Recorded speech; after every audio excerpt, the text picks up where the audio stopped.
Hello students, આજથી આપણે COA સબ્જેક્ટની lecture series start કરીએ છીએ.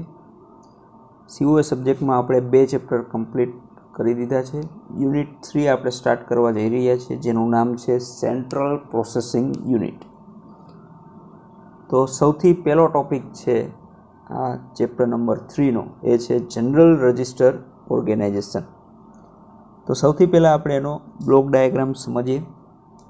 ટોટલ કયા કયા કમ્પોનન્ટ આવે છે એ તમે જોઈ શકો છો. અહીંયા ટોટલ R1 થી લઈને R7 જેટલા રજિસ્ટર રાખેલા છે.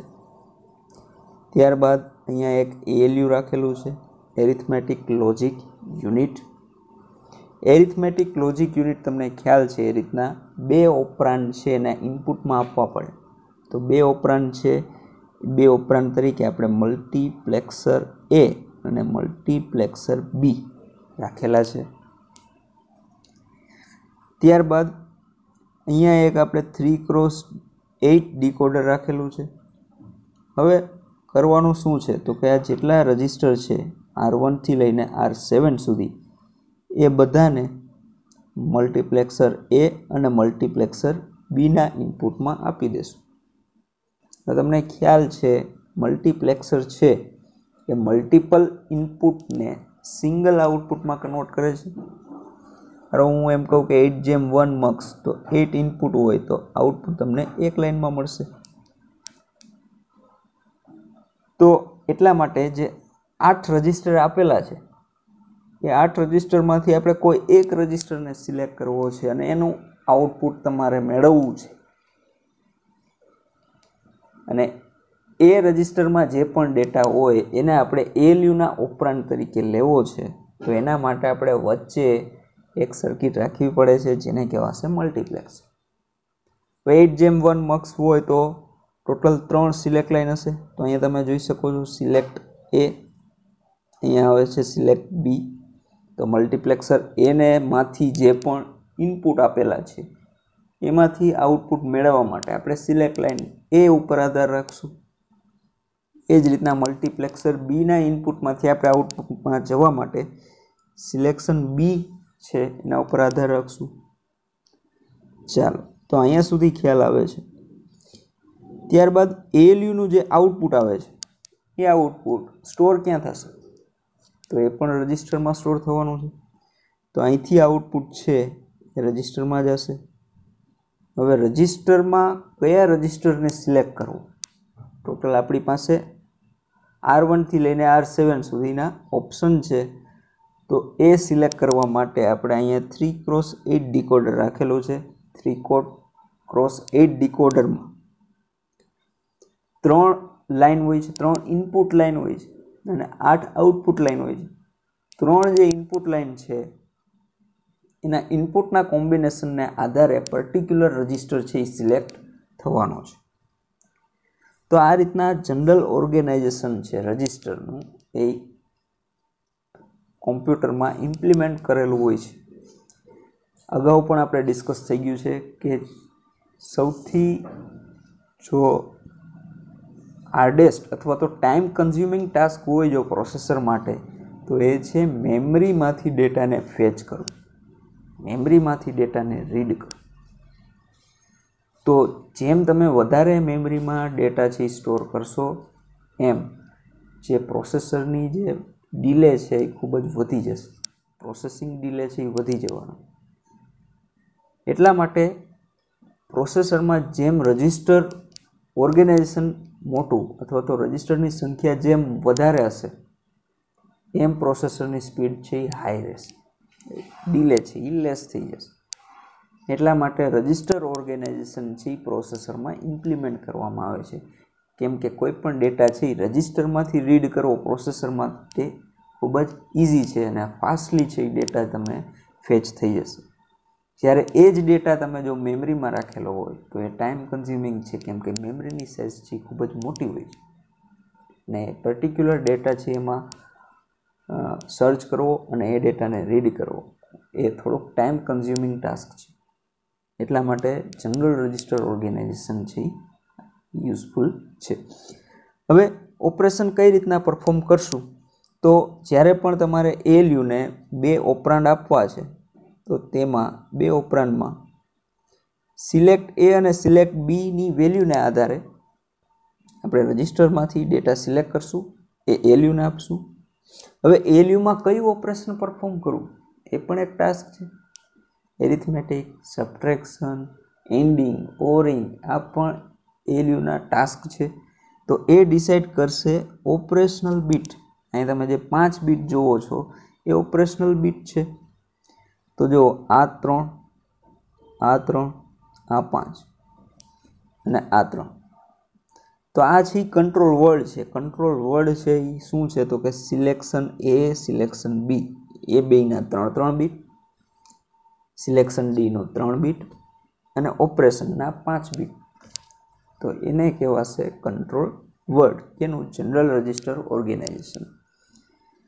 હવે ALUમાં જે પણ ઓપરેશન છે એ સિલેક્ટ કરી લીધું, પર્ટિક્યુલર ઓપરેશન OPRની વેલ્યુને આધારે આપણે સિલેક્ટ કરી લીધું. ત્યારબાદ આઉટપુટ મળશે.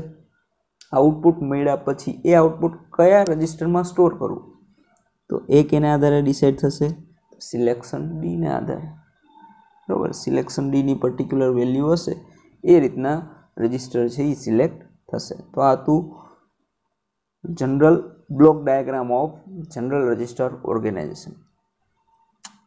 તો જનરલ રજિસ્ટર ઓર્ગેનાઇઝેશનનું એક એક્ઝામ્પલ લઈએ તો તમારે જો ઓપરેશન R2 + R3 એટલે કે જે ALUના બે ઓપરાન્ડ છે એમાં એક ઓપરાન્ડ તરીકે R2, બીજા ઓપરાન્ડ તરીકે R3 રાખવો છે અને એનું એડિશન કરવું છે અને પછી એ ડેટા R1માં મૂવ કરવો છે.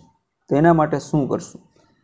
તો સૌથી પહેલાં multiplexer A any selection A જે છે એમાં R2ની વેલ્યુ આપણે રાખવી પડશે.